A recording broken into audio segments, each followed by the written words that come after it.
Thanks everyone for coming back from break. I'm wondering if people have any, I just want to ask for some thoughts about what you've heard, how the material that you heard, which may not be new, I know for some of you it's a repeat, but any responses, reactions, things that you want to share with the group, or any questions that people have about what you just heard. Yeah. Well, this is just wonderful information, and I've always thought County Public Health did a really great job. And so, personally, professions like, I've been doing this for so long, why are there not bigger changes? And that's, that's my point. Yeah. There's a bank examiner looking into those housing loans, and it's like worse now. It's like, so I still try to do what I can and explain to people why this is the way. And what I most appreciate about your presentation is the description of the circumstances of African Americans. I really appreciate you describing that, because there's a certain person, we won't mention his name, but he lives kind of in D.C. The whole reinforcement of the fact that black people behave the way that they do because it's their fault and their character flaws, as opposed to the complete structural potential arrangement that we live under. And it's great to have all these different people here. Yeah, I agree. Thank you. Other comments? Yeah. This would be under the category of what surprised me the most, and it was about first generation families in our country, and then having better outcomes than people 2 or 3 generations away, and it just really highlighted how toxic our environment is, socially, environmentally, in every way. And what we allow in our foods, what we allow in housing, all those types of things. Yeah. It's just, that was a surprise to hear. Yeah. You know, and I had heard just recently at a conference from some colleagues that, as I said, Latino immigrants tend to have low rates of preterm birth, but they were noticing with some of the women they were working with that the rates were going up. Can you imagine what that might be due to? Immigration concerns, fears of deportation. You know, so that just, again, is a stressor that's particular to immigrant communities that is kind of could undo those protective factors. I just wanted to mention, I think it made me remember this instance that happened in my neighborhood. So I live in northern San Leandro, which is literally 10 blocks away from East Oakland. But my son is 13, brought my attention to a next door email thing where African-American neighbor put a picture of her brother who began living with her in next door to say, "This is my brother. He's new to the neighborhood." My son's like, why are they pushing, we know the neighbor's name, this neighbor's brother. And they're having a conversation about how, the policing that happens not only by the police, right? And how that affects, this is a personal example, but I feel like professionally, it's like I have to remember that, and having those conversations of thinking about change. It's like, revolutionary acts could be those one-on-one conversations that you have with people who are policed by us, the neighborhood, right? The fact that you feel you have to put a picture so that he's not a stranger or he's not dangerous. I think that was really sad, and also a real example of everyday policing that African Americans face with, Thanks for bringing that up. I know next door has some real issues with that. Other folks, questions, comments, feelings? Yeah, Kim.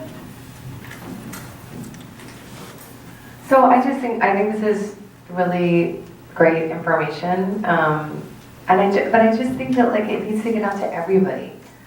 I think there are certain communities that don't understand the redlining, that don't understand all the data and what's going on. I feel like everybody knew, especially when we have somebody, in the White House who's protecting things in a totally different way. That no, this is really the reality of what's going on, not these other stereotypes and things that people are thinking. And I think that people need to be educated. Everybody, the entire population needs to be educated about what's really going on.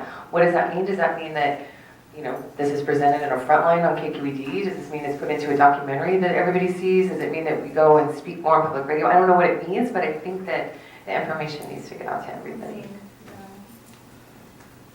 Yeah, it's an interesting point. How would you do that? You know, it's the kind of thing that we think about what our kids learn in school, right? I mean, this isn't the sort of stuff that we're teaching kids. So, you know, how could this be integrated into school curricula? You know, so you start then. But in terms of, you know, I think we have educated our boards of supervisors pretty well, but there are lots of other people who aren't, you know. And I didn't know about the redlining stuff until I started working at the health department. So it was like a real wake-up call for me as well. I was just thinking, when you said this, we're not teaching our children this, Yeah. I think we are teaching them in very implicit ways. So when you juxtapose those photos, all I could think about was, well, interesting, that person with the grass probably owns their house. Yes. Right. The next picture, we know that most of those people don't own their properties, someone else does. Right. But we don't talk about it in that way, so why should I value something with the person who owns the building does not value me? I think the other part that's consistently problematic in this country is we're constantly judging one race of people by another race of people. We're going to constantly fail at that. So when the slide says, okay, we're judging the black people in the flatlands by the white people in the hills, there is the problem. Yeah. Every time we do that, we're going to show up with a deficit-based mentality, which is rooted in racism. So until we can say we're judging people by those people to the next measure, that's how real change is affected, not by judging me by someone else who isn't me. That's the crux of the problem that we don't want to talk about in that real way and call it what it is in every facet. So for me, that's the change effect that I'm waiting for people to buy into and move in that way. Thank you. Yeah, thank you so much. And so I want to ask you then a question because I think you're bringing up a really good point. And I think what's hard about this stuff is that it's important to underscore that certain groups of people have not received fair treatment in our country and that has an impact on health. But to do it in a way where we're not setting up a comparison like you just described is something that I struggle with. So I don't know if you have a suggestion for how to get this kind of message across, which I think could influence the way policies and programs are designed in a way that doesn't fall into that pitfall that you just I described. think the part that it's the implicit stuff. So when we say we're not teaching our children this, so much of what we learn from our models Yes. and the patterns around us that's never spoken. Right. So what we're doing implicitly is saying everyone should aspire to be like white people. That in and of itself is problematic and wrong. Yeah. So when you say I don't know what else to do, that has no longer can be the narrative. That can't be the narrative. So every time I see slides like this, we're telling everybody else, I just othered you. Here's what you should be. Right. Here's what you should be. When white people change that narrative, Right. it makes it easier for everyone else to know that's not what we aspire to be. And I use those words not in a harsh way, but in a real way, Totally. because I'm using words that most people don't want to say out loud. We say it in our sofas amongst our friends and loved ones, but we don't say it in places like this because we fear that we're going to be held accountable because we're at work. And then we're going to be charged differently when we get back to our work. So until all those things are no longer what I call cultural brokering barriers, we're going to know these things, but very little is going to shift. Not just for us, but for me, it's our younger citizens who will be in charge of things later, because their lives really hang in the balance in a totally different way. So until we can change that narrative in actionable ways, not just with talk and feel-good moments, but in actionable ways that start small, that really, really start small, then I think things will change for all of us. Well, again, I really thank you for that. And I think you're right. I think I commend you for disrupting it, because that is what we need to do. And I think that everything you're talking about, all those dynamics that are at play, are what have led us to the situation that we're in right now, where health is not distributed equally across all populations. And I have heard that before from people, that this comes across maybe as sounding like everyone should, we're making a comparison between blacks and whites, and blacks should be more like whites. And I don't mean to say that. What I do mean to say is that everyone should have the opportunity to do and be who they want to be, and that's not the way it is in our country right now. So I think, and I think you're right, we teach people by example, and talking about it is the way to disrupt it. What you did was awesome, thank you for bringing it up, and it makes me think about how to talk about this differently too. It's something I always struggle with, because I'm a white person giving this presentation, right? There's something loaded in that as well, right? And so, I have to think about how the information comes across. It can be hard. And I also just think about, are folks familiar with the Oakland Promise, which is this effort that Libby Schaaf is involved in, which is, encouraging kids, low-income kids, to go to college. And I think that, when I talk about that, I always try to say, college might not be the right thing for everybody. You know, we shouldn't expect everyone to go to college and that you're only going to be successful if you go to college. But if kids want to go to college, we should create the conditions whereby they can. And that certain groups of people, because they're low income or whatever, can't go because they can't afford it. So I think that, I don't know if that is also speaks to what you're talking about, but I think we have to be really careful about the assumptions that we make about what's right for people and what's not right, and how we create opportunity without pushing people in, you know, directions that they might want to go, not go. Just a quick add-on to what you said about othering folks. You know, my background is business, and when you look at the statistics, I mean, you can make data say anything you want it to say. And so by othering, you know, when you're othering people and you measure things by what somebody isn't doing or excluding people, for instance, you know, we talk about poverty rate, we always talk about people of color, but they never talk about the poverty rate of white people, and so we're always othered, but it's just how you want to skew data. I can make data look any way I want. I know enough about statistics to do that, and anyone who wants to do that can do that, and supporting the othering of folks. Yeah, I totally agree. And on that topic, there's this Othering and Belonging conference that happens once a year, which is, if any, I don't know if folks in the room have been to it, but it's really good. It dives into a lot of these issues and really powerful, amazing speakers. So, yeah. I just wanted to add that while we talk about having programs to have kids think about college, I think just to give some credit to that, it's not that we want everybody to be like white people, it's that the people who own corporations and the people who are going to hire you for these jobs want that degree.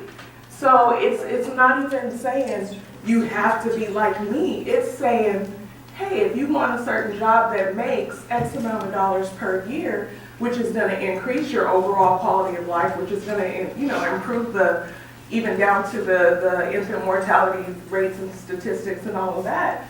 This is the direction that you have to go. So if you don't like that people are saying this is the direction you have to go, you have to start with the people who are making it. That's the direction that you have to go. Because, I mean, like I said, the supervisors and the managers who are doing the hiring, they are using degrees as markers for if you're even qualified to be there. So yeah, maybe college isn't for everybody, but a good quality of life should be for everybody. Yes. And if we're telling people that the only way to get a good quality of life is that you have to have a degree, then yeah, we do need programs that say, go to college. And the reason they're saying that is because they want you to have an overall better outcome. Yeah. Thanks for that. Yeah.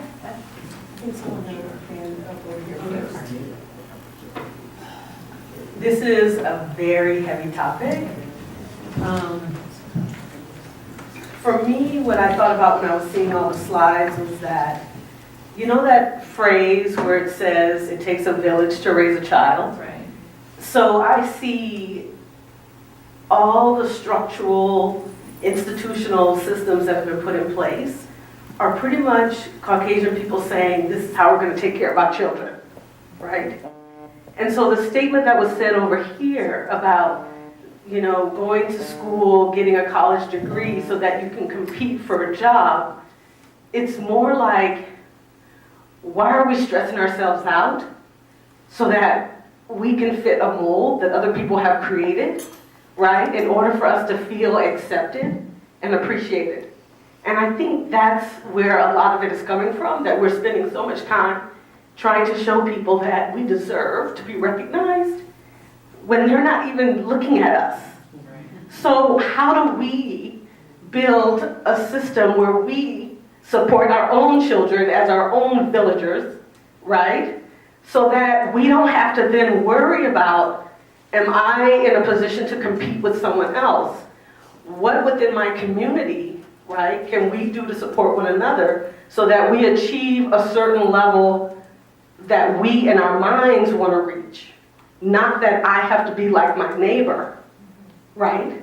How can I be the person that I want to be? I think you hit on something really intense, Angela, and it seems like you want to respond to it. Yeah, hang on. Well, I think it's a little bit of what both of these ladies mentioned, because I think having those programs, we all know having those programs in place is crucial because we have a lot of people of color, a lot of people in our communities who just flat out cannot afford college education. I will be one of those people to tell you I am thousands of dollars in student loan debt. So I'm speaking from that aspect. Like she said, and I have a child in high school, so we're experimenting with this now because the counselors are letting children know about, yes, a lot of these corporations and these big companies, they want these degrees. That being said, there are a lot of blue-collar workers out here who do not have college degrees, and these are very real jobs that pay good money. Because all of us in here want our lights to work when we go home. All of us want our, ACs to work. We all want to have that level of comfort, and those are jobs that someone has to do. So I think the fact of having the programs in place to assist these children to allow them to become whoever they want to be, and not really focus on fitting into that mold, because I'm speaking for myself. I was telling someone else this. I kind of grew up in a bubble, came from a well-to-do family. My mother was a pediatrician. My dad was a lieutenant in the Air Force. I have a master's degree, but I am not naive to the fact that I know that I do not make the same amount of money doing the job that I do that someone who does not look like me probably makes. I am not, I am not naive to the fact that my name, because I have an ethnic name, closes a lot of doors before people ever get to meet me. I've had a lot of people tell me, wow, once I met you, you were nothing like I thought you were. I've had people tell me, the amount of education you have blows my mind. I would have never put the two together because you made a lot of assumptions before I even walked through the door. So I think that's where, as a community, and I think, I think all of you, because we are that village, we are those people who are saying, because you have to have someone to stand up and be the advocate for these children and these families, and sometimes it's not a matter of, I don't want the best for my children, I don't want the best for my family. Sometimes it's, I don't know which direction to turn in because all of society is saying this and I need that help. And I think having all of us there to help them along, as mentioned earlier, we are those protective factors, and we can't change it all. We were discussing earlier, there are a lot of days we all go home and we're exhausted and it hurts and we feel defeated, but we have to stand strong because we're there to help be their backbones and empowering these families and allowing them to be able to stand on their own. That's the only way we're going to see overall change, because we all know to some degree the racism is systematic. It's much bigger than all of us. And until we change that overall system, it's a trickle-down effect. And like Sean was saying, at the end of the day, we have to stop judging, whites compared to blacks. And I'm, no offense, I know that's your job and that's how data is compared, but at the end of the day, we're all different. So we're never, we didn't come from the same playing field, so we're never all going to be even on it. Right. And I think until we can, until systematic justice is resolved, until the justice system is corrected, until we change it from, a pipeline to prison type process, and the things that we're seeing in our community, we're never all going to be on that same playing field. That was very beautifully said, thank you. And I think, so I think we could probably talk about this stuff for the next hour if we want to.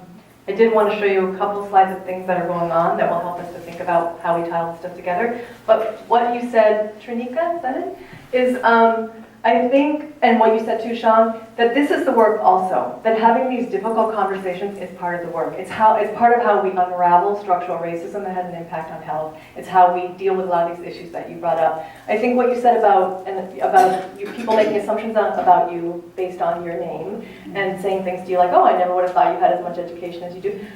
I think I might have caught myself saying something like that, maybe 10 years ago before I started thinking about this work more in depth. And I think that that's also something that we all need to do that's part of this equation, is to examine how we are responding to people, the assumptions that we're making about people. And implicit bias is sort of the buzzword of the day, and it's a bit of a buzzword, but I think it's really rooted in something important, which is that we are steeped in stuff from when we're kids and we don't even realize it. And it's really important for us to step back, because things that we do, assumptions that we make, decisions that we make in our jobs could be perpetuating some of the stuff that we're talking about today. And it's a responsibility of all of us to do that work ourselves. Did you want to say one more thing? I just wanted to add one more piece. While everyone was speaking, I just thought of something I didn't say, but I was holding, because I think it's strategy. So I think most people are coming because they want, what can I do different when I leave here? An actionable goal, at least one thing. I know Rick Hansen is famous for saying JOT, just one thing. It doesn't require 8 things or 12 things. Just one thing has a huge change effect. And I think one strategy that we all can lead with is this notion that we can juxtapose or hold simultaneously. I'm going to use the example that was given. If someone says, I aspire to be a college graduate, we value that. And if that other child says, college isn't for me, how do we hold them right beside each other and say, I value you both exactly the same? And I think our society doesn't tell us that. It says one has more status over the other, but I think strategy is us having that change effect at tables that says, I'm gonna be the person that pushes and says, well, actually we need to value them both because they both have a place in society. And I think that helps us get to that other place in an easier way for people, I think, to hold.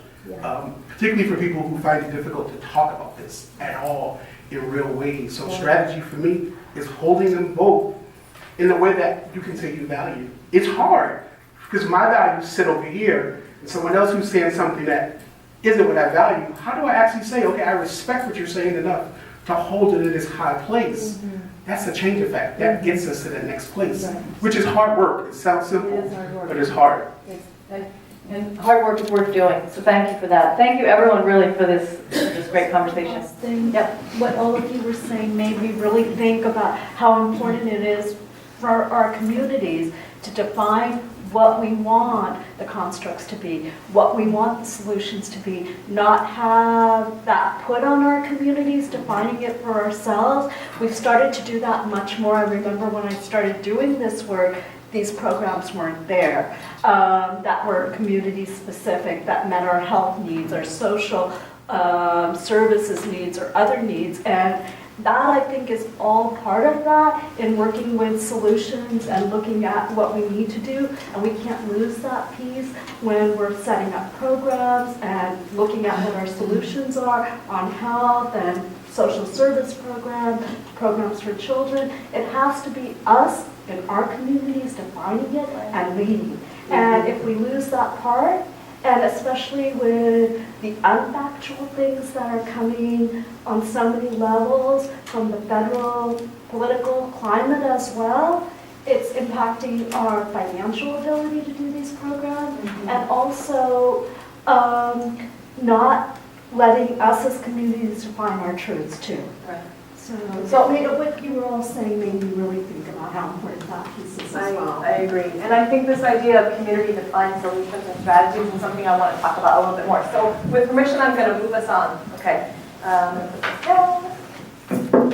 All right. So I talked about these three concepts: life course perspective, health equity, and social determinants of health. The way I think about those three things coming together, because they're all really related, is that life course theory provides a framework for us to understand how we can achieve health equity, how we can make sure that everybody has the opportunity to be healthy by addressing social conditions, especially during those critical periods of pregnancy and early childhood, because many of us work in those areas. So that's how it all, this is something I just kind of designed to think about, because people often ask, what do all those things mean and how do they come together? And this is how this is just me, this is what works for me in thinking about how they come together.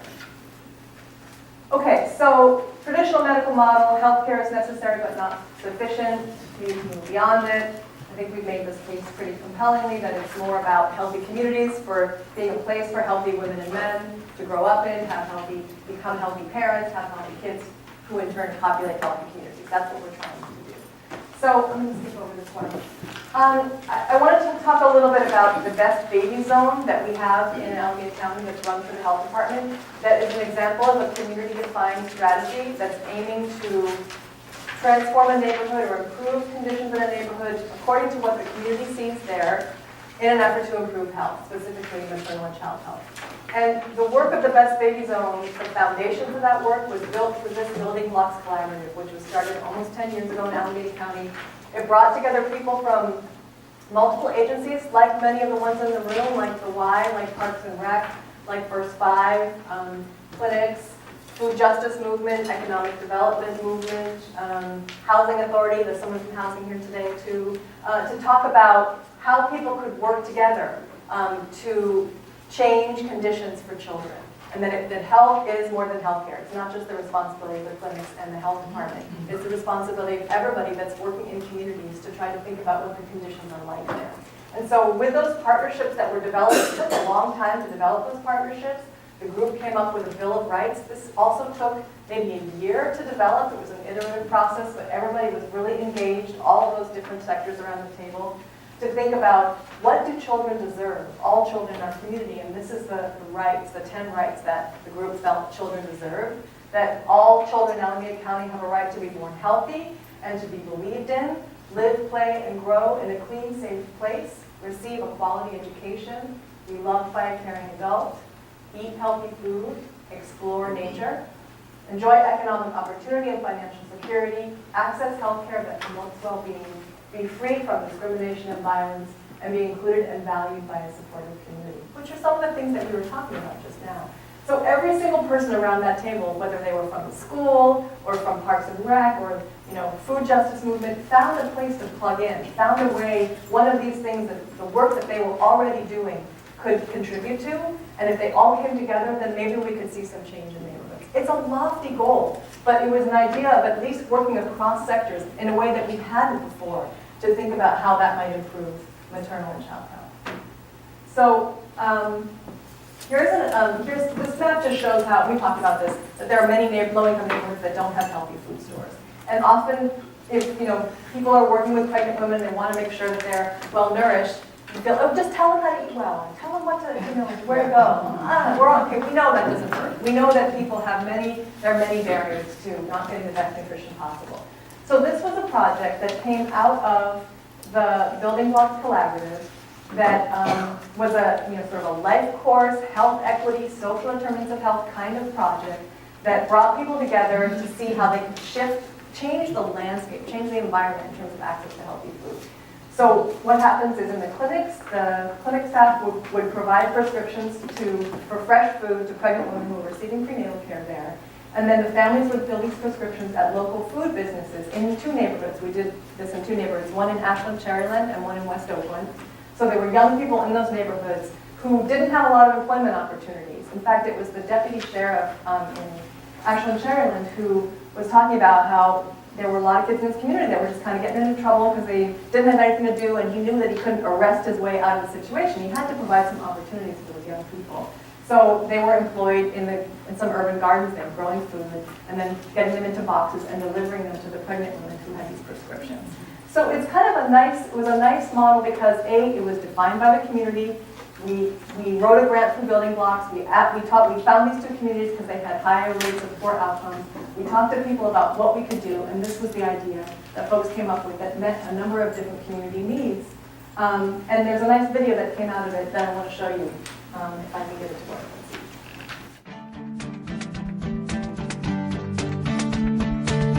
When we look at the landscape and when we see communities that are of lower income, we often don't see, the big grocery stores that have the healthy food or a wide range of food. We often see places that are fast food. There may not be any grocery store at all.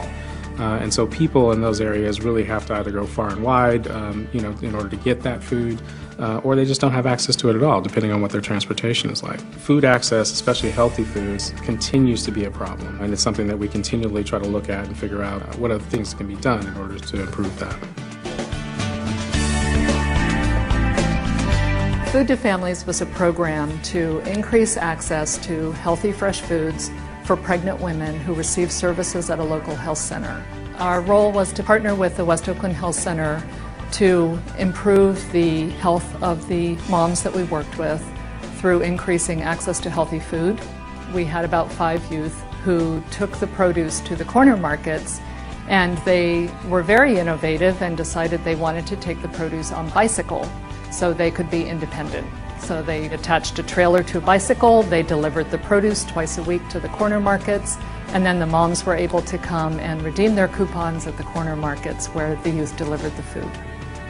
Nutrition is important for expectant mothers because they are the ones who are generally responsible for the nutrition in the family. And so if you're teaching them good nutrition and healthy nutrition, then they pass it on. So it's like a domino effect.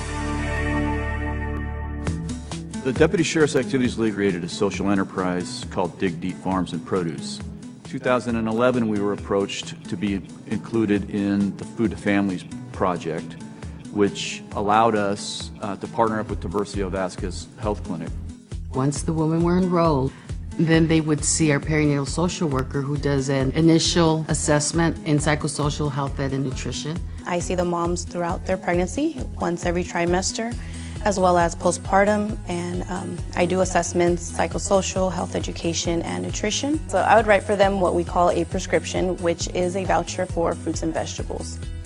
And Dig Deep Farms, through its growing of local produce and aggregation of other local produce, filled the prescriptions. Food to Families does provide a nutritional class, a cooking class for the participants so that they can learn how to use the vegetables in recipes. They did have a lot of vegetables that a lot of them had not heard about or would never buy on their own. We had a lot of different programs and projects that just pulled it together that kind of emphasized consumption of fresh fruits and vegetables in the community. If the woman is eating healthy, the baby is eating healthy, and they will continue with those habits so that child will grow up to continue to eat healthy. Through Food to Families, we were able to make these partnerships, these connections with people who live in our community, who came to understand the Sheriff's Office as a partner, as a human being almost, right, in their community that's interested in all of us moving our community to the next level and making it healthier. One of the moms, Sabrina, came to the very first class and stayed through the entire program to the end. She now is a nutrition educator here at Mandela Marketplace. We have a farmer's market every Thursday, and she comes out and she does the demonstrations for the farmer's market on Thursdays with fruits and vegetables. The Food to Families program definitely inspired me to go out and help other people because what I learned was awesome, and I just want everybody else to be able to have that experience. In a community like West Oakland, there is really limited access to healthy fresh food. A program like this is important because we help increase access to fresh and healthy food. This was the perfect fit where the health center along with the community stores were able to come together and provide a prescription as well as fruits and vegetables, fresh fruits and vegetables to the community of the pregnant women. I think the program Food to Families can be easily replicated in other health centers. A program like Food to Families will make the community a lot healthier. So I think what we're seeing is, some real sustainable change from something as simple as getting a health clinic to support preventive care through food and getting community-based organizations to really say, here's all the resources available to you that will help you live a healthier life. I really do want to thank Kresge Foundation for funding Food to Families. It's been an important part of allowing us to do something innovative that really is helping improve the health of the community.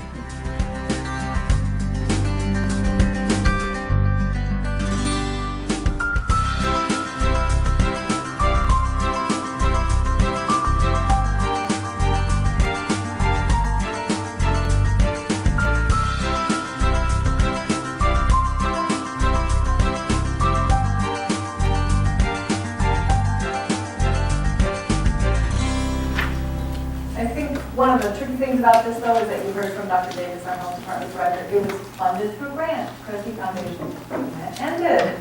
So now the program's not running any longer. I don't think it would really cost a lot of money to do a program like this. A lot of it is the relationships. The relationships were built through the Building Blocks Collaborative, through the Deputy Sheriff Activities League, Mandela Marketplace, and the health center. So they were working together in a different way, and then the money came to do something like this. But still, you need money to pay the kids to grow the food and deliver it and that sort of stuff. So, it's tricky, but it's a different way of thinking, I guess, is the idea behind this. Another project, again, grant funded, that we're currently working on is called the Best Baby Zone Initiative. This was a project that was conceived by Michael Liu. I mentioned him at the beginning. He's the man who popularized the life course theory. And the idea was to put that theory into practice. What is it that we should be doing in neighborhoods that will address social conditions during critical periods, that will address chronic, cumulative stress, that will address early programming in a neighborhood in a different way. And so he wrote for funding to the Kellogg Foundation for 3 sites. These were the original sites in Cincinnati, New Orleans, and Oakland. So the Oakland one is in the Castlemont neighborhood. It's run out of the public health department. And what happened, and now, well, Michael Liu left his job in UCLA and he actually went to the federal government, so he could no longer be the director of this grant, so it became, it's run through UC Berkeley now. And these are some of the consultants that are working on the project. But basically, I just want to talk a little bit about what we've done in Oakland with this. All three of these initial zones, their charge was to go into the neighborhood and talk to people and figure out what people said about what does a healthy community look like to you. Share statistics, share ideas, but mostly just hear from people about what they needed, what their needs were in that community, and what strategies did they think might work to make life easier for them. So I'll tell you a little bit about that. This is just to show that there are additional cohorts that are now coming up from Best Baby Zones, but these were the originals. And they're different from place to place because they're all community defined. So what's the common factors in Best Baby Zone is that they have a zonal focus. So you pick a small neighborhood with not that many births, maybe 100 to 200 births, small number of people, and that there are data that show that there are inequities in birth outcomes, like we talked about earlier today. There needs to be some effort at multi-sector collaboration, which I just talked about with the Building Blocks Collaborative. It should be community-driven, resident engagement, and resident design. And then there's the idea that if we did this kind of work all across the country, that it could begin to kind of set a new standard for how we should be doing business, and that it could cultivate somewhat of a social movement in terms of how we address maternal and child health. So this is the neighborhood in Castlemont that the Best Baby Zone is located in. We've been doing this work for about 5 years now. It's just a census tract. It's a 12 by 7 block area. We picked the neighborhood because it has high rates of infant mortality, low birth weight, and preterm birth, and it does have disparities. Also lower rates of life expectancy, like Erica that we saw earlier today.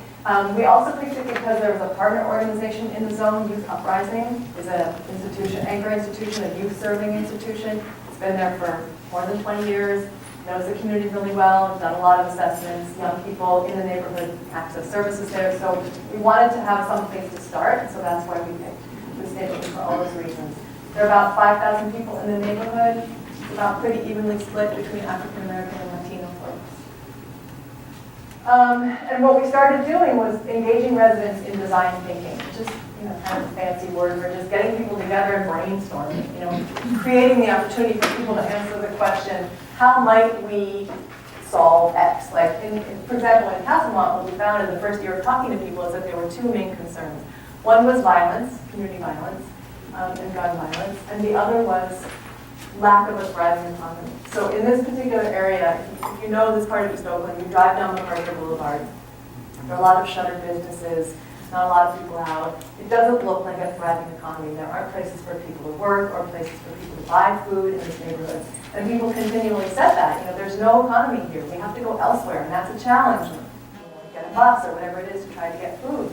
So what could we do in the neighborhood to address that issue of economic development? That's what we heard. So we asked people, how might we create a vibrant economy in Castlemont? And people came up with all kinds of ideas, many of which were not really possible, but at least gets the juices flowing and helps you try to think of something.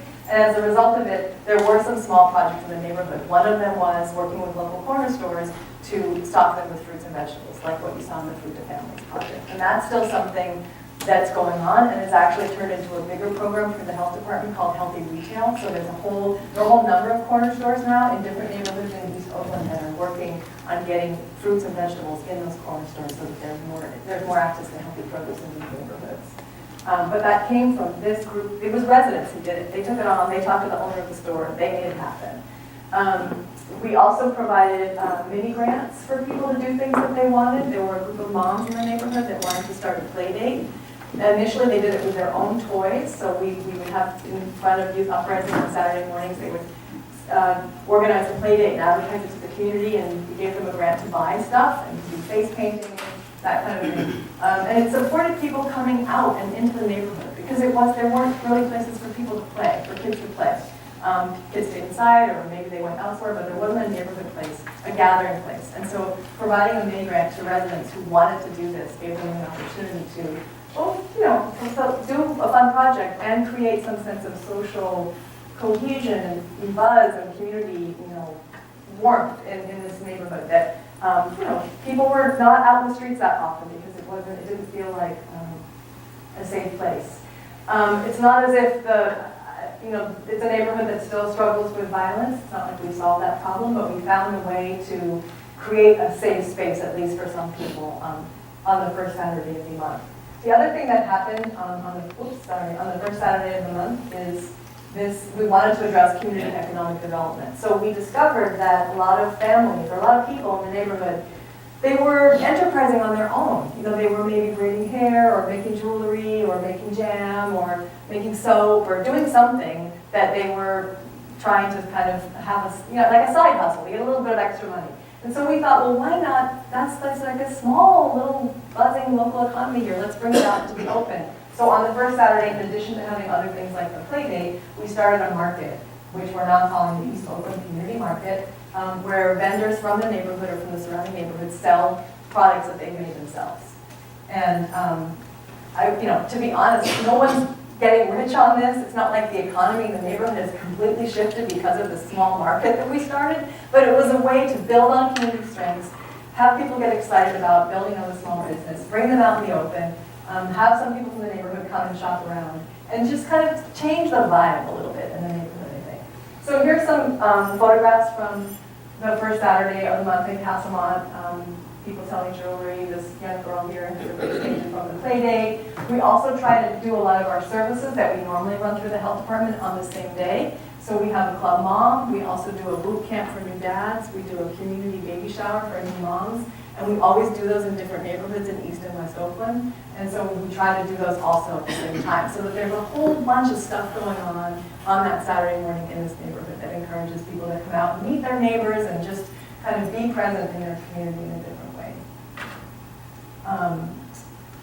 We started this idea of a themed market. This again came from the vendors. Here's one of the vendors herself who lives nearby. She makes soap and candles, and there are a number of other folks who are also making hair and beauty products. So one of the vendors decided to organize this event, which was called the Natural Market. They did it twice, and it was a themed market for African American hair and beauty products. And we had tons of people come. I mean, I think there were maybe 250, 300 people who showed up. The vendors made $4,500, which is more than they ever made before. And there's a real interest on the part of the vendors, again, folks from the neighborhood and nearby, to try to do this more regularly, and maybe to put more energy into organizing a special market than doing the small one every month, because that didn't get as much traffic. Whereas this really generated a lot of interest and more income for the vendors. So this has kind of led us, so I mentioned the project to put produce in the corner stores. That came out of the East Oakland Innovators. So part of resident engagement was to actually get a group of people together who wanted to be leaders and go through a whole design thinking process with them and help them to come up with projects and give them funds for those projects. So this was our first cohort of East Oakland Innovators. We've done another cohort, and we're now doing a youth cohort for youth leaders in the community to think about things they can do in their neighborhood that will address some of the concerns that they have. One thing that we learned from the first cohort was that we had, as I mentioned, the neighborhood is pretty evenly split between African American and Latino folks, and we thought it would be hard to do a design thinking process or like a leadership training in two different languages. So we said, we can't have anybody who doesn't speak English come to these trainings. And the community made it abundantly clear that that was not going to fly, that we had to figure out how we were going to do this bilingually. And so we did. We ended up, some people in the group learned a little English and Spanish. We also had an interpreter who came, and we did everything in both languages. So people became accustomed to hearing each other's language, and it also helped to serve as a cultural bridge. There's definitely been some tension in that neighborhood between African American and Latino folks, and I'm not saying that we solved that, but bringing people together from those two communities in this environment where they were able to work together on joint projects and communicate with each other did help to kind of increase just the feeling of connection and well-being. So again, really important to, I don't know what we were thinking, that we weren't going to be able to do this without offering in Spanish, and so they told us what to do, and we did it, and it was successful. The main point that I want to make about the learning from the Best Baby Zone is that we listened to the community. People really had challenges with economic opportunity and financial security. We tried the market thing. It's been an interesting experiment. I think the themed market is the way to go. The monthly market hasn't been really a revenue generator. It hasn't really shifted anybody's status or truly transformed the neighborhood. But it gave us an opportunity to think about how there are a lot of people who have small business ideas. And in communities of color, they often don't have access to the same resources as white people or other people from more affluent communities might have in terms of figuring out how to do a business plan and how to start your small business. But people had really great ideas for things that they wanted to do. And a lot of the clients that we were working with through home visiting and through our early childhood programs had ideas for how they could sustain themselves financially with their own work. So we have now developed a program, 2 programs in the health department within our home visiting programs that are helping clients to think about economic development activities for their families. So we have this entrepreneurship program, because we heard from some of the small vendors who were from the neighborhood, who would come to the market, that they wanted to build out their businesses. And they'd gone to small business assistance workshops that were put on by the city of Oakland that didn't meet their needs. They were just not culturally responsive, talking about things that people didn't need. They needed just a different focus. And so with BBZ, with Mandela Marketplace, who we saw in the Food to Families video, they're an economic development organization in addition to a food justice organization. And we co-designed, with input from these residents who had small business ideas, an entrepreneurship program, a 7-week program, for folks to say what their small business idea was, help get development, get help on how to develop it. Get legal assistance also. We had an attorney come in and talk with them. And now we have one home visiting client in particular who has her own eco-friendly cleaning business.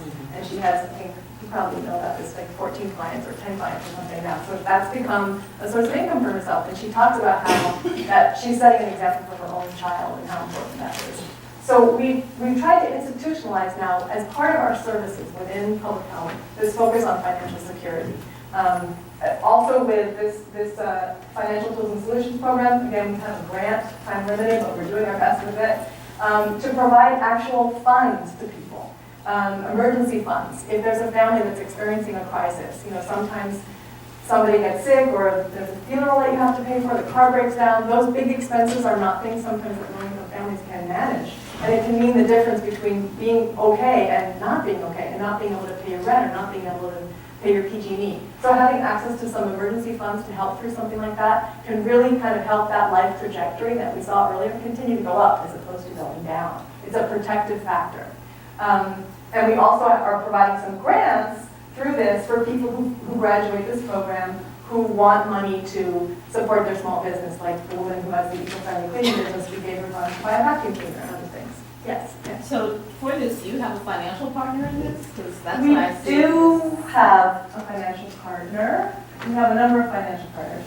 We have these 2 financial partners that our staff have worked with, Mission Asset Fund and EARN for savings programs. And we also have, so tell me exactly what your question is, maybe I'm missing. Well, I mean, to get a business off the ground and you need capital, and whether that comes through a traditional bank or microloans or something. So I was just, seeing who was at the table, and I didn't see that in the previous slide. Yeah, so what we're offering in terms of loans, it's very small scale. So it's very small scale. It's mostly just, encouraging this idea that families can start a small business and providing them with the tools through the entrepreneurship program to understand how to build it, and then access to small grants through this program, which is only about $3,000 is the most that we can do.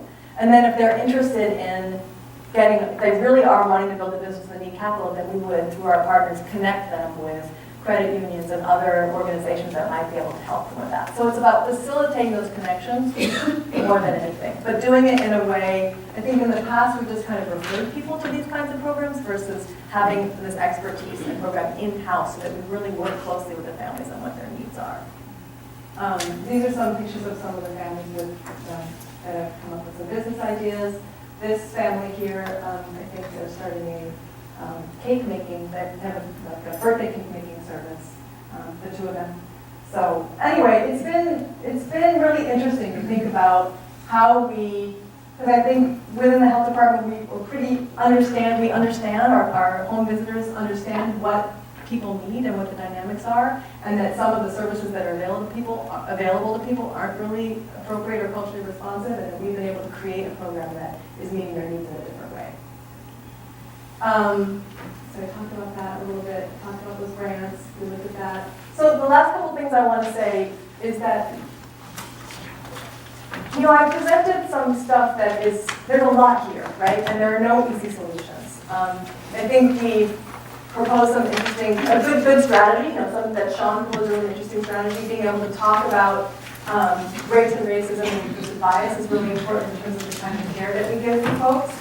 I think things like home visiting and early childhood interventions really work. If they're well executed, they really work, but we know that we're not reaching everybody with those things. So I think we want to continue with those kinds of programs, make sure that we're really being culturally responsive and client-centered in those programs, that we're looking at strengths, that we're addressing trauma and asking about it, that we are asking about the social conditions that people are living in. Even if we don't have all the solutions, you need to ask so you can help to figure, so families understand that you understand what they're dealing with. I think that's really important. But more and more what I'm seeing is that if we're really going to have an impact, we have to do interventions at the policy level. Because we can only achieve so much through service. And if we're really going to disrupt what's going on and look at how wealth is unevenly distributed, we have to think about policy efforts. So, and there's a lot of existing policy stuff going on. The thing is that we're often not at the table. We, you know, people who work for community-based organizations serving children or for public health departments. But we need to frame these issues like gentrification and displacement as health issues, and particularly as family health issues, and to get in with people who are advocating for policy change like paid parental leave or tenant eviction protection or things like that, and talk about shared stories from the families that we work with about why this is a health issue. Because we don't want to go off on our own and do this. We need to partner with people who are already doing this work. And having broader policy changes was really going to have an impact on those other things that we know are driving so much importance. So yeah, I mentioned that these programs are good and important, and we need to advocate for them. They do make a difference. They don't reach everybody, and they're expensive. That's the problem, and that's why the broader policy change is really important. So I'm curious about, because a couple of people have brought it up, you know, policy. We need to do more about that. And I know in our health department we have a group called Place Matters that does some policy work, but it's pretty small, and it hasn't been connected so well to some of the other parts of the health department. So I'm curious about what thoughts everybody in the room has here about policy change. I was going to bring this up if you hadn't. You know, we're in so many different sectors here, but you mentioned that, you know, society demonstrates their priorities by what they fund and such. So I just want to give everyone a heads up. It's just one segment of it, but access to childcare is a major roadway or on-ramp, if you will, for parents to be able to work and create economic sustainability for themselves. Right. So it's one to have you guys be aware and be on the watch. There'll be more information coming out, but there's going to be a ballot measure for Alameda County that's going to hit the ballots in June, which is typically is a low turnout voting cycle. So first we tell you about the ballot. The ballot's going to put a 1/2-cent sales tax for Alameda County to infuse $140 million into the early childhood education ecosystem, which will allow, you know, additional spots. I mean, when people heard from Bananas, the first thing they said, what about this wait list? We don't have and I mean, I don't have, but this will increase slots. This will increase, there's a lot of things it will do. The wages. It's not just a single bullet, which I like. A lot of things are a single bullet. It gives you this, but it's slots, it's wages for childcare workers, it's capital for venues. So how many of us want to take our kids to places that are dark and dank and not welcoming, not clean, don't have functioning bathrooms? So it's going to do all of that. So that's on the lookout. You'll see more stuff about it, but you have to talk to your families, make sure they're registered to vote. So they do vote, because that's the only way it's going to pass. And this is the first time that all of the arrows or whatever are pointing in the right direction, where you have this consensus from legislators and everyone else to do this. So this got a huge impact. So that's something at the policy table. This policy, the CEQA policy at this policy table have been in place for the last few years to get it to this point. So that's one policy issue where we will see stuff happen pretty quickly. This will be in June. If it passes, you're talking about money coming into the system very quickly to impact our families in a really positive way. And there are lots of different policy tables around there. And my favorite quote is from Shirley Chisholm: they don't have a seat for you at the table, bring your own damn chair. And just sit down and get there and get involved, so. Yeah, I like that. So Lauren's writing up the website where you can get more information about it? Yeah, can you read it? It's hard for me. ECE.org/ECE/crisis. I'll read it right now. Okay.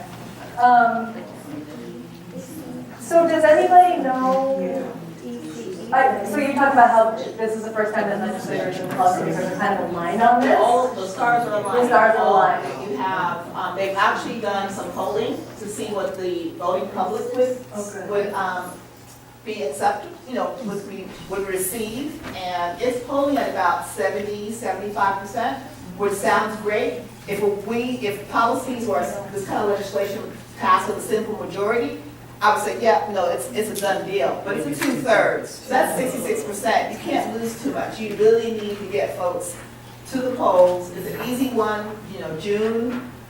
And there's pluses and minuses why something should be on June versus November. It's all of that. But we just have to get people there. It's because it really can have a huge impact. Because if a family can access childcare that they feel safe with, whether it's somebody in a formal setting or using family, friend, or neighbor, informal caregivers, because it will pay for both. People can access jobs, keep their jobs, and become more economically strengthened and sustained. Anyway, I get to. No, I wanted to talk about this one. I'm glad you brought it up. And I guess I wonder about, it sounds like there's a lot of support, that's good, but what would the opposition be? And is there a need to create a convincing argument that brings into account some of the things that we've talked about today about the life course perspective, how investing in early childhood, will reduce criminal justice participation, something like I that? haven't seen that particular website, but I'm pretty sure on that website there has been a great collection of data. This has been in the works for a while, so there's a lot of that. I don't think the opposition has bubbled up yet. We don't know what that's going to be. I haven't heard any organized opposition yet. So the SEIU, I know, is very much behind that from the standpoint of workers. And so workers have living wages and such. So That's good because they're powerful. they're very powerful. So when we figure out who's going to say no and oppose it, we'll let you know so we can get our armor on. And I think the issue of families, having a voice, because if you're working with families, this is a thing that they struggle with, right? I mean, you heard she was there, you wanted to know what she bring your clients, right? So I think that we need to do policy work in a way that's really genuine, so that we don't kind of wait till the last minute and then say, oh, we have to get some families, let's go rustle up some people. But that we're talking to people from the very beginning about what their issues are, and then we're helping to design policy interventions that meet their needs, so that they're organically, enthusiastically, and genuinely involved in the process, and not just kind of an afterthought, oh, we need some families to make this pass. So I think that's also a bid to us in our work, is to think about that always, and not just have And this initiative was, from the ground up, a lot of parent influence and parent voices. There's also the name of an organization that, takes the position of parents, from parents, and what they need, as opposed to someone else telling them what's. Yeah. Anything else about policies? Other questions or other thoughts? Yeah. Mike, how are you? So I'm program chair for the League of Women Voters in Piedmont, and people actually do studies. I'm trying to help my neighbors get a little bit, to recognize if you're in a region and it opens around them so they can't act like that's not the case.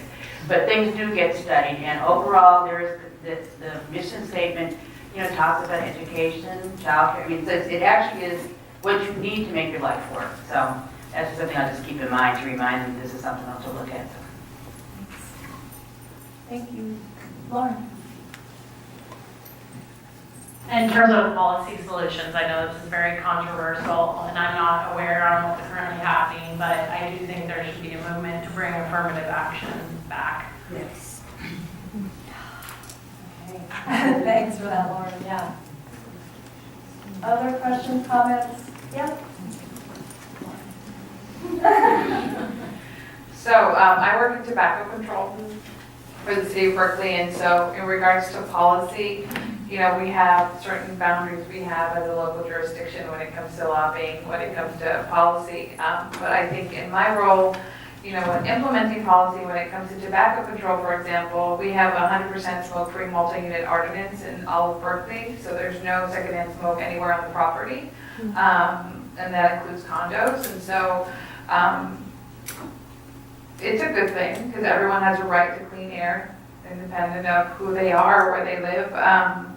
And I also think it's important to support people to stop smoking, right? That was the objective, is not to demonize or to shame people who smoke, but it's to give equity when it comes to clean air. And so in my role, and Jackie as well, we're just, you know, really passionate about helping people who want to quit smoking tobacco and or marijuana, smoking just in general, because housing is so scarce in the Bay. Berkeley is really scarce, our program objective isn't to get people ticketed, because that's what eventually what would happen. Not eviction though, it's a complaint-driven process from people who live in the residence, excluding property owners and landlords. So that kind of policy, like I know logistically, like everyone has a right to breathe clean air. And I also know that if a grandson is living with his grandma in the apartment and a neighbor, a resident in the same complex complains, it's on the grandmother. It's not on the grandson. So it's not a threat of eviction, but it's a threat of having an infraction of $250. So how are we, as a program, accountable around equity when it comes to And I think resources? that you illustrate how policy change can be tricky, and that there can sometimes be unintended consequences of policy that, like you said, everyone has the right to breathe clean air. And because of what we know, inequities in our society, low-income people are probably more likely to smoke because of, what we talked about. So then you run the risk of a disproportionate effect on low-income people and people of color because of that societal problem. And so it's tricky, it's important to think through all those things. And that's why it's good to have lots of people around the table when policies are being developed, to be able to, raise your hand and say, wait a second, this might result in X. Right. And we're at the discretion of the city council, so just for our example, right? So some people might have supervisors who are very small jurisdictions. So I always advocate for Berkeley residents to go to their city council person, because we as staff cannot modify or change anything. Right. But if there is something that, and then there has been amendment to certain ordinances in Berkeley, but it's driven by the community, for the community, and we're, Right, and the same thing that's happening for us in Alameda County Public Health Department is that we can write briefs. So we wrote a really good piece about the health impact of gentrification and displacement. And then the staff with Place Matters who wrote that, they worked with Causa Justa, so that was a nonprofit that was able to do that kind of advocacy work, but they had our statistics and our data making a convincing case that this is a health problem, and that really helped to shift the conversation, and it was a tenant protection ordinance that passed because in large part of the information the health department provided. So there's a role for us in advocacy, which is really careful about. So I know that we're running out of time. I think we talked about, I just wanted to mention this. So people at Children's Hospital probably know about this. I think there's a question sometimes among providers, this talks about how unmet social needs, physicians know that unmet social needs are driving poor health, but they don't feel confident in their capacity to address their patient's social needs. How do you screen for it? What do you do? Should you screen if you don't have an option for people? So they came up with this program called Find Connect, which is a database that is a whole platform of information that's geocoded to that particular client's area and can give them information about things that they might need that they're expressing that they need. So this made physicians feel more comfortable about asking the questions because they thought, I have something to say in response. Now, obviously, we have a huge housing crisis in this county, so there aren't any satisfactory responses, unfortunately. And does that mean that we shouldn't ask? I don't think so. I think it's an important thing that you have to ask people, and you ask it in a way that's client-centered and non-judgmental, as you do about any of these things. And then you do your best to be supportive and connected if you can. But to ignore it because we're not sure what kind of reference or referral we're going to give doesn't seem like the right thing to me. So, as I said, we're out of time. I had a little slide about what things you can do. I think asking different questions is really important. So, the example is, why don't people eat well? Oh, we just have to teach them. Why don't people eat well? The question is, we have to teach them to eat better. No. The question is, what policies have led to the fact that there is not healthy food in these neighborhoods? And how do we fix that? That's what the Food to Families Project was about. So it's just an illustration of the question you ask yourself drives the solution. It's really important to ask different questions. But expand your circle of friends. There are a lot of people here from different agencies that could be working collaboratively to do community work that can make a difference in health. Talk about the hard stuff. I think we did that a little bit already today. Starting small, doing something just a little bit different, even if it's just talking with people about what you learned today. And then just remembering that it does take all of us. We all play a role in healthy communities. So that's the end of my presentation. That's my contact information. And I believe there's time for an evaluation, correct?